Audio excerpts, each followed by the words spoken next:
तो बच्चों, आप सभी को पैरामेडिकल के सबसे बेहतरीन चैनल स्टडी जीनियस में फिर से स्वागत है। तो आज मैं आप लोगों के लिए पैरामेडिकल का मोस्ट इम्पॉर्टेंट क्वेश्चन लेकर आया हूं, जो कि बिल्कुल पैरामेडिकल पेपर पर आधारित है। बायोलॉजी यानी जीव विज्ञान का क्वेश्चन लेकर आया हूं, जो कि आपके लिए बहुत ही लाभदायक होने वाला है एग्जाम के व्यू से, क्योंकि एग्जाम में 70 to 80% इस चैनल पर से क्वेश्चन मैचिंग होती है, जो कि पिछले साल भी मैच हुई थी। बहुत सारे बच्चों का रिजल्ट आया था। तो चलिए, सभी लोग हमारे चैनल को एक बार सब्सक्राइब कर लेंगे, जो अभी तक न्यू है हमारे चैनल पे, या तो जो भी तक हमारे चैनल को सब्सक्राइब नहीं किए, हमारे चैनल को सब्सक्राइब कर ले, क्योंकि इस चैनल पे मोस्ट इंपॉर्टेंट क्वेश्चन को प्रैक्टिस करवाया जाता है। और किसी भी एग्जाम को निकालने के लिए क्वेश्चन प्रैक्टिस करना बहुत ही अनिवार्य होता है, क्योंकि जो क्वेश्चन को प्रैक्टिस करता है वही एग्जाम में अच्छे रैंक को प्राप्त करता है और अच्छे अच्छे गवर्नमेंट कॉलेज को प्राप्त करता है। तो चलिए, सभी लोग एक बार सब्सक्राइब कीजिए और चलिए क्वेश्चन की ओर बढ़ते हैं। पहला क्वेश्चन बायोलॉजी में क्या कर रहा है बच्चों, क्वेश्चन पर ध्यान दीजिएगा। क्वेश्चन पे अगर जो कमांड रहा आपका, तो आपको सारा क्वेश्चन आप अच्छे से डील कर पाएंगे। सबसे पहले नंबर आप क्वेश्चन को पकड़ना सीखिएगा। क्वेश्चन क्या कर रहा है, क्वेश्चन कर रहा है बहुकोषीय जंतुओं में कोशिकाएं किसके द्वारा सीमित रहती है। कर रहा बाइवार्ट are cell confined in the multicellular animals. कर रहा जो बहुकोषीय जंतु होते हैं उसका जो सेल होता है, कोशिकाएं, वह किसके द्वारा सीमित होती है। मतलब जैसे एक घर होता है, उसका बाउंड्री दिया हुआ रहता है, वही कह रहा है कोशिकाएं का कौन सा ऐसा बाउंड्री है जिसके द्वारा वह क्या रहता है, सीमित रहती है। पहला कह रहा कोशिका के भित्ति यानी सेलवा, दूसरा कह रहा प्लाज्मा मेम्ब्रेन, तीसरा दोनों या तो इनमें से कोई नहीं। चलिए, सभी लोग बताएंगे बहुकोषीय जंतुओं में कोशिकाएं किसके द्वारा सीमित रहती है। सभी लोग बताएंगे, बहुत ही अच्छा क्वेश्चन है। जी हाँ, सभी लोग बताएंगे सर। सभी लोग जवाब दीजिए, इसका राइट आंसर क्या होगा। तो इसका राइट आंसर क्या हो जाएगा, जी बिल्कुल, इसका right answer option number B होगा, प्लाज्मा मेम्ब्रेन। इसका राइट आंसर क्या हो जाएगा बच्चों, plasma membrane, option number B इसका राइट होगा। चलिए अगले क्वेश्चन की ओर बढ़ते हैं। अगला क्वेश्चन क्या कर रहा है बच्चों, अगला क्वेश्चन कर रहा है पादप कोशिका में भित्ति होती है किंतु उसमें क्या नहीं होता। कह रहा है जो पादप कोशिका होता है, क्वेश्चन पर ध्यान दीजिएगा। कह रहा है जो पादप कोशिका होता है उसमें भित्ति होती है, भित्ति होती है, लेकिन उसमें क्या प्रेजेंट नहीं होता है। प्लांट सेल हैज बाल, प्लांट सेल हैज बाल बट इट डज नॉट है।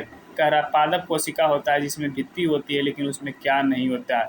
पहला ऑप्शन राइबोसोम, दूसरा ऑप्शन लाइसोसोम, तीसरा माइटोकॉन्ड्रिया, चौथा गोल्जी का। चलिए, सभी लोग बताएंगे इसका राइट आंसर क्या होगा। सभी लोग जवाब दीजिए, इसका राइट आंसर क्या होगा। कह रहा पादप कोशिका में भित्ति होती है किंतु उसमें क्या नहीं होता है। चलिए, सभी लोग एक बार जवाब दीजिए, इसका राइट आंसर क्या होगा। तो इसका राइट आंसर क्या हो जाएगा बच्चों, ऑप्शन नंबर बी इसका राइट हो जाएगा। क्या हो जाएगा, ऑप्शन नंबर बी इसका राइट हो जाएगा। चलिए, और एक क्वेश्चन और यहाँ पर से पूछा जाता है, आप सभी लोग ध्यान दीजिएगा।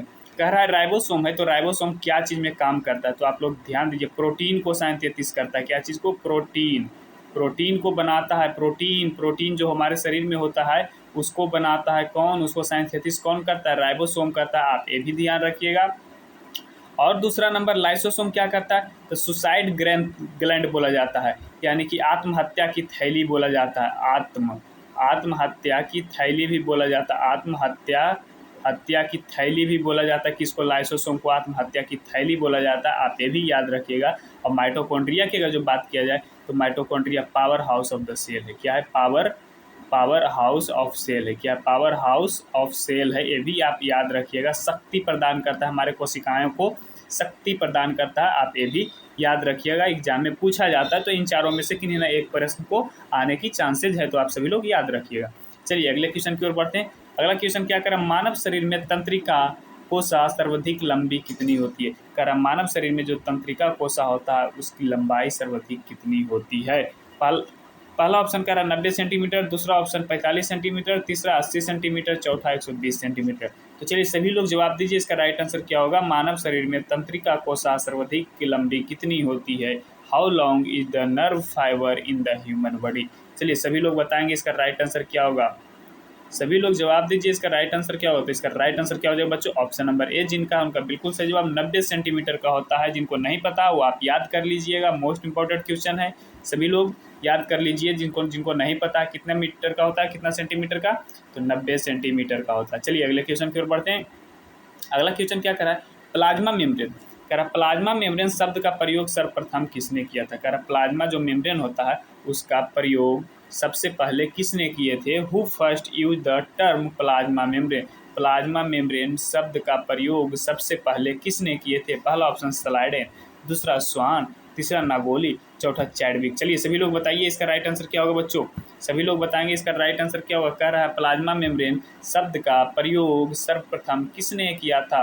Who first use the term plasma membrane. चलिए सभी लोग बताइए एक साथ इसका राइट आंसर क्या होगा।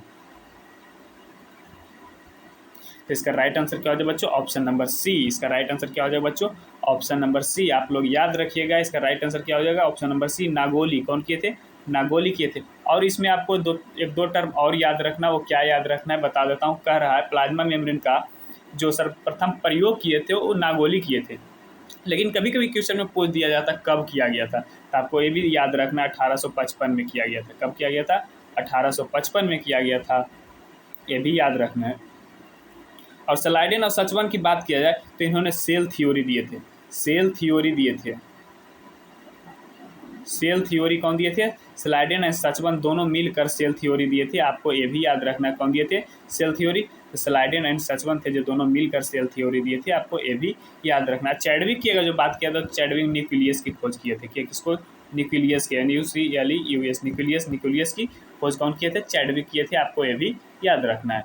चलिए अगले क्वेश्चन की ओर बढ़ते हैं। अगला क्वेश्चन क्या करा बच्चों, अगला क्वेश्चन क्या, प्लाज्मा मेम्ब्रेन में बसा अस्तर में बाहर तथा अंदर की सतह कैसी होती। कह रहा जो प्लाज्मा मेम्ब्रेन होता है, प्लाज्मा मेम्ब्रेन सेल के इस तरह चारों ओर होता है प्लाज्मा मेम्ब्रेन, जो कि सीमित रहता है, घिरा हुआ रहता है। कह रहा जो प्लाज्मा मेम्ब्रेन में अंदर तथा बाहर, कह रहा है जो मान लो लीजिए ये अंदर का है, ये वाला बाहर का, कह रहा अंदर और बाहर की सतह कैसी होती है। How are the outer and inner surface of the plasma membrane. कह रहा है प्लाज्मा मेम्ब्रेन के आउटर यानी बाहर वाला सतह और अंदर वाला सतह कैसी होती है। पहला ऑप्शन जलभित्ति होती है यानी हाइड्रोफोबिक होती है, दूसरा जलराशि होता है यानी हाइड्रोफिलिक होती है, तीसरा दोनों होता है या तो इनमें से कोई नहीं। चलिए सभी लोग बताएंगे इसका राइट आंसर क्या होगा बच्चों। कह रहा प्लाज्मा मेम्ब्रेन में जो बसा का अस्तर होता है वह बाहर तथा अंदर दोनों का सरफेस कैसा होता है। चलिए सभी लोग बताएंगे इसका राइट आंसर क्या होगा।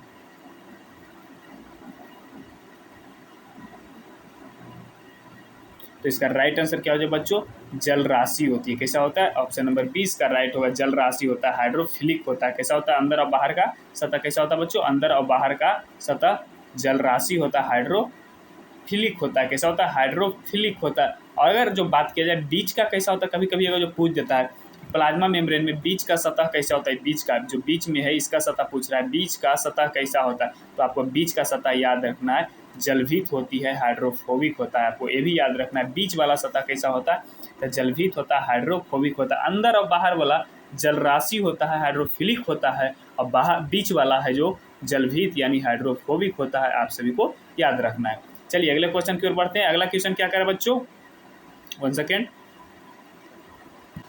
अगला क्वेश्चन क्या कर रहा है, झिल्ली में प्रोटीन अणु कितने प्रकार के पाए जाते हैं। कह रहा है झिल्ली में प्रोटीन अणु है वह कितने प्रकार के पाए जाते हैं। How many types of protein molecules are found in the membrane. कह रहा है झिल्ली होता है, प्लाज्मा मेम्ब्रेन होता है, उसमें कितने प्रकार के प्रोटीन मोलिक्यूल्स पाए जाते हैं। चलिए सभी लोग बताएंगे इसका राइट आंसर क्या होगा। कह रहा है झिल्ली में जो होता है प्रोटीन अणु, प्रोटीन मोलिक्यूल्स वो कितने प्रकार के पाए जाते हैं। पहला 5, दूसरा 3, चौथा तीसरा 4 और चौथा 2 प्रकार के। चलिए सभी लोग बताएंगे झिल्ली में होता है जो प्रोटीन अणु होता है वो कितने प्रकार के पाए जाते हैं। चलिए सभी लोग बताएंगे इसका राइट आंसर क्या होगा। तो इसका राइट आंसर क्या हो जाएगा बच्चों, ऑप्शन नंबर डी हो जाएगा, 2 प्रकार के प्रोटीन पाया जाता है। कैसा प्रोटीन पाया जाता है, 2 प्रकार का प्रोटीन पाया जाता है। और कौन कौन प्रोटीन होता है, तो आपको ये भी याद रखिए। पहला होता है समाकल। कैसा होता है, समाकल प्रोटीन, समाकल प्रोटीन होता है। कैसा होता है, समाकल प्रोटीन होता है, आप याद रखिएगा। जिसको हम लोग इंग्लिश में बात करते हैं तो पेरीफेरल बोलते हैं, पेरीफेरल प्रोटीन बोलते हैं। क्या बोलते हैं, पेरीफेरल प्रोटीन।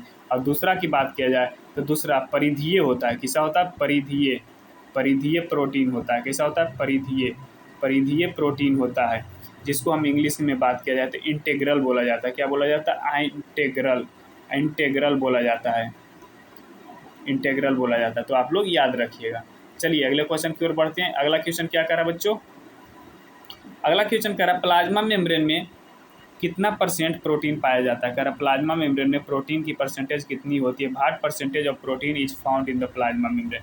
65%, 80%, 70%, 90%। चलिए सभी लोग जवाब दीजिए, इसका राइट आंसर क्या होगा। आप सभी लोग अगर जो एग्ज़ाम को क्रैक करना चाहते हैं तो इस चैनल पर जितने भी पढ़ाया गया सारा वीडियो आप अच्छी तरीके से रट जाइए, सारा वीडियो देख लीजिए, जितना भी पढ़ाया गया सारे रट जाइए। मैं आपको गारंटी देता हूँ कि आप एग्जाम में अच्छे से अच्छे रैंक को प्राप्त करेंगे। चलिए सभी लोग बताएंगे इसका राइट आंसर क्या होगा। प्लाज्मा मेम्ब्रेन में कितना % प्रोटीन पाया जाता है। चलिए सभी लोग जवाब दीजिए, तो इसका राइट आंसर क्या हो जाएगा बच्चों, ऑप्शन नंबर सी हो जाएगा। 70% प्रोटीन पाया जाता है। कितना % पाया जाता है, 70% प्रोटीन पाया जाता है। आप लोग को याद रखना है कितना % पाया जाता है, 70% पाया जाता है। और अगर जो कभी कभी पूछ देता है कार्बोहाइड्रेट के बारे में, कह देता है क्या चीज़ कार्बोहाइड्रेट होता है, वह कितना % पाया जाता है। कार्बोहाइड्रेट के बारे में पूछ देता है तो कार्बोहाइड्रेट के बारे में भी बात याद रखना है। 50% पाया जाता है। कितना % कार्बोहाइड्रेट, 50% पाया जाता है कार्बोहाइड्रेट के भी बारे में याद रखना है।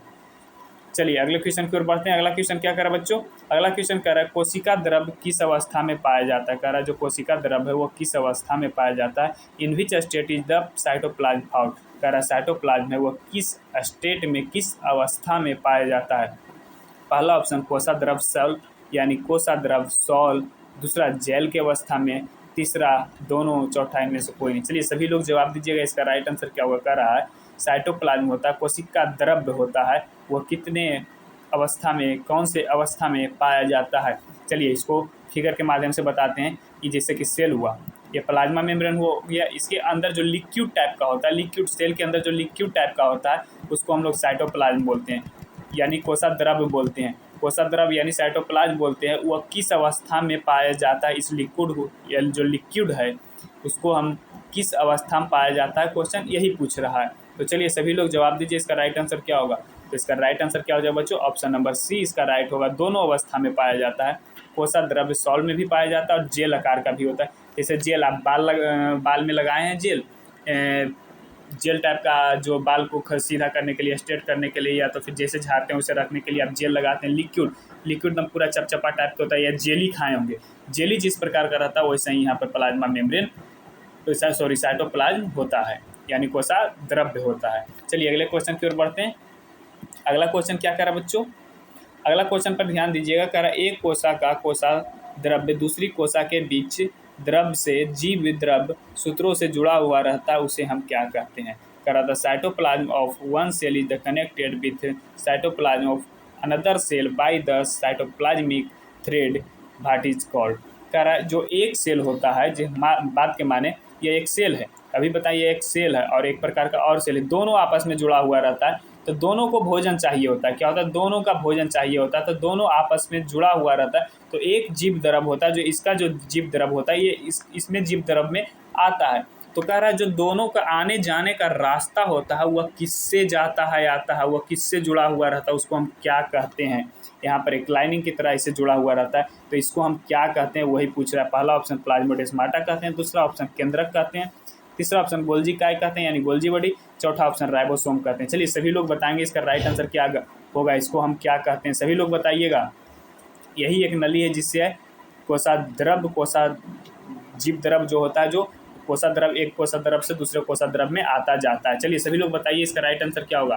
तो इसका हम क्या कहते हैं बच्चों, प्लाज्मोडेस्माटा कहते हैं। आप लोग याद रखिएगा, इसको हम क्या कहते हैं, प्लाज्मोडेस्माटा कहते हैं। क्या कहते हैं, प्लाज्मोडेस्माटा कहते हैं। आप लोग इसको याद रखिएगा, ये जो नली टाइप का है उसको हम प्लाज्मोडेस्माटा कहते हैं। चलिए अगले क्वेश्चन की ओर बढ़ते हैं। अगला क्वेश्चन क्या करें बच्चों, मानव शरीर में सबसे बड़ी ग्रंथि कौन सा है। कह रहा मानव शरीर का सबसे बड़ी ग्रंथि कौन सा है। Which is the largest gland in the human body. पहला ऑप्शन पैनक्रियाज, दूसरा यकृत यानी लीवर, तीसरा लार ग्रंथि यानी सैलिवरी ग्लैंड, चौथा पैरोटाइड ग्रंथि यानी पैरोटाइड ग्लैंड। चलिए सभी लोग बताएंगे इसका राइट आंसर क्या होगा। कह रहा है मानव शरीर में सबसे बड़ा ग्रंथि कौन सा है। Which is the largest gland in the human body. चलिए सभी लोग बताएंगे इसका राइट आंसर क्या होगा। तो इसका राइट आंसर क्या हो जाएगा बच्चों, ऑप्शन नंबर डी ऑप्शन सही होगा। लीवर है जो कि सबसे बड़ा ग्रंथि है। क्या बच्चों, लीवर है जो कि सबसे बड़ा ग्रंथि है, आप लोग याद रखिएगा। चलिए अगले क्वेश्चन की ओर बढ़ते हैं। अगला क्वेश्चन क्या कर रहा है, सबसे बड़ा हृदय किस जानवर का होता है। कह रहा है सबसे बड़ा हृदय किस जानवर का होता है। विच एनिमल है द बिगेस्ट हार्ट। चलिए सभी लोग बताएंगे इसका राइट आंसर क्या होगा। पहला ऑप्शन ये हाथी यानी एलिफेंट, दूसरा जिराफ, तीसरा नंबर ऑस्ट्रिच चौथा नंबर गोरिल्ला। चलिए सभी लोग बताएंगे सबसे बड़ा हृदय किस जानवर का होता है। Which animals has the biggest heart, सबसे बड़ा हार्ट किसका होता है, कौन सा जानवर को। चलिए सभी लोग बताएंगे इसका राइट आंसर क्या होगा। जो अभी तक हमारे चैनल को सब्सक्राइब नहीं किया, हमारे चैनल को सब्सक्राइब कर लें, क्योंकि मोस्ट इंपॉर्टेंट क्वेश्चन इस चैनल पर प्रैक्टिस करवाया जाता है, जो कि आपके लिए एग्जाम के लिए बहुत ही महत्वपूर्ण है। क्योंकि क्वेश्चन प्रैक्टिस करके जाइएगा तो आप एग्जाम में अच्छे से अच्छे क्वेश्चन को, ज़्यादा से ज़्यादा क्वेश्चन को आप सोल्व कर पाइएगा। तो आपको यहाँ पे सोल्व करवाया जाता है। आप सभी लोग यहाँ पे चैनल को सब्सक्राइब कर लें। चलिए इसका राइट आंसर क्या होगा, सभी लोग जवाब दीजिए। तो इसका राइट आंसर क्या होगा बच्चों, ऑप्शन नंबर बी इसका राइट होगा, जिराफ। जिराफ का सबसे बड़ा हार्ट होता है, किसका होता है, जिराफ का। चलिए अगले क्वेश्चन की ओर बढ़ते हैं। अगला क्वेश्चन क्या कह रहा है, सबसे छोटा वर्ग कौन सा है, कह रहा है सबसे छोटा वर्ग कौन सा है। Which is the smallest class, पहला एम्फीबिया, दूसरा एनेलिडा, तीसरा मोलस्का, चौथा आर्थ्रोपोडा। चलिए सभी लोग बताएंगे इसका राइट आंसर क्या होगा, सबसे छोटा वर्ग कौन सा है, which is the smallest class. चलिए सभी लोग जवाब दीजिए इसका राइट आंसर क्या होगा। तो इसका राइट आंसर क्या हो जाएगा बच्चों, ऑप्शन नंबर ए जिनका है उनका बिल्कुल सही जवाब एम्फीबिया। इसका राइट आंसर क्या हो जाएगा, ऑप्शन नंबर ए एम्फीबिया है, जो कि सबसे छोटा वर्ग है। कौन है बच्चों, एम्फीबिया है जो सबसे छोटा वर्ग है। चलिए अगले क्वेश्चन की ओर बढ़ते हैं। अगला क्वेश्चन क्या कर रहा है बच्चों, अगला क्वेश्चन कर रहा है सबसे छोटा संघ कौन सा है, कह रहा है सबसे छोटा संघ कौन सा है। Which is the smallest phylum, phylum के बात कर रहा है सबसे छोटा फाइलम कौन सा है, सबसे छोटा संघ कौन सा है। पहला पोरीफेरा, दूसरा एम्फीबिया, तीसरा बैबेरिया, चौथा पेरिपेटस। चलिए सभी लोग जवाब दीजिए इसका राइट आंसर क्या होगा, सबसे छोटा संघ कौन सा है। चलिए सभी लोग बताएंगे, सभी लोग जवाब दीजिए इसका राइट आंसर क्या होगा।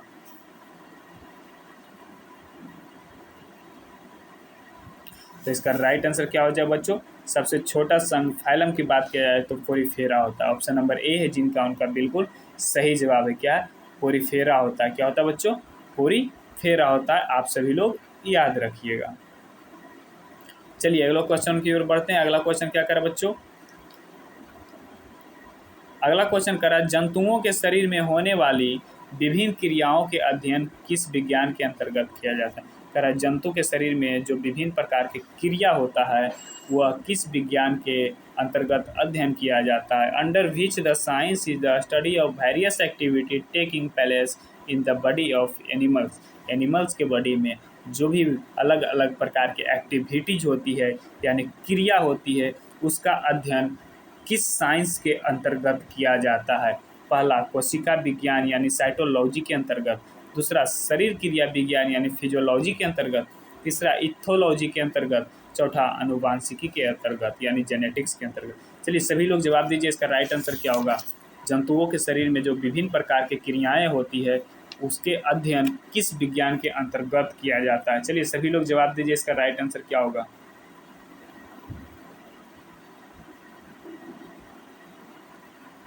तो इसका राइट आंसर क्या होगा बच्चों, आप लोग याद रखिएगा, ऑप्शन नंबर बी इसका राइट हो जाएगा। फिजियोलॉजी के अंतर्गत किया जाता है। किसके द्वारा किया जाए बच्चों, फिजियोलॉजी के अंतर्गत किया जाता है। अगर इसमें बात किया जाए तो इथोलॉजी, तो इथोलॉजी में अध्ययन किसके लिए किया जाता है, तो इथोलॉजी में अध्ययन प्राणियों का व्यवहार के लिए किया जाता है। जंतुओं के व्यवहार, किसके लिए, जंतुओं के व्यवहार, जंतुओं के व्यवहार के लिए किया जाता है।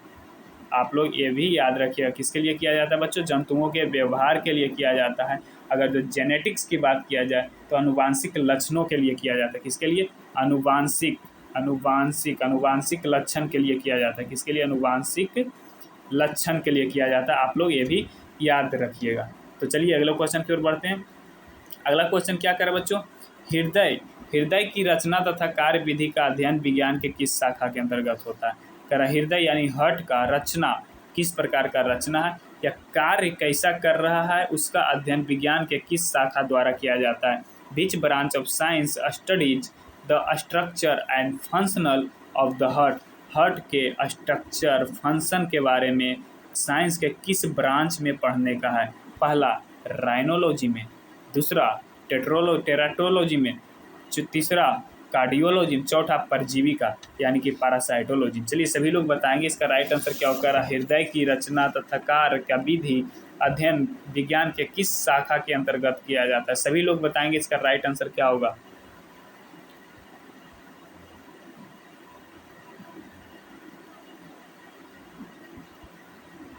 तो इसका राइट आंसर क्या हो जाएगा बच्चों? ऑप्शन नंबर सी इसका राइट होगा। कार्डियोलॉजी के अंतर्गत किया जाता है। किसके अंतर्गत किया जाता है बच्चों? तो कार्डियोलॉजी के अंतर्गत किया जाता है। आप सभी लोग याद रखिएगा, किसके अंतर्गत किया जाता है बच्चों? तो कार्डियोलॉजी के अंतर्गत किया जाता है। अगर जो रहीनोलॉजी की बात किया जाए तो रहीनोलॉजी में आप याद रखिए कान हो गया, नाक हो गया, गले हो गया, गला, थ्रोट जो गला जिसे आवाज़ निकलता है, गला हो गया, इस सब के बारे में अध्ययन किया जाता है। कान, नाक तथा गले से रिलेटेड जो भी कार्य होता है या स्ट्रक्चर होता है उसके बारे में अध्ययन रहीनोलॉजी में किया जाता है। आप ये भी याद रखिएगा। तो चलिए, थैंक्स बच्चों, फिर मिलेंगे अगले वीडियो में। जब तक आप हमारे चैनल को सब्सक्राइब करके रखें, क्योंकि इस चैनल पे मोस्ट इंपॉर्टेंट क्वेश्चन का प्रैक्टिस करवाया जाता है, जो कि आपके लिए एग्ज़ाम के लिए बहुत ही महत्वपूर्ण है। सभी लोग हमारे चैनल को एक बार सब्सक्राइब कर देंगे और अपने जितने ज़्यादा हो सके दोस्तों के पास शेयर करेंगे, क्योंकि वो भी एग्ज़ाम की प्रैक्टिस कर सकें। तो गॉड ब्लेस यू, आप अच्छे से पढ़ाई करते रहें। फिर मिलेंगे शाम 8 बजे।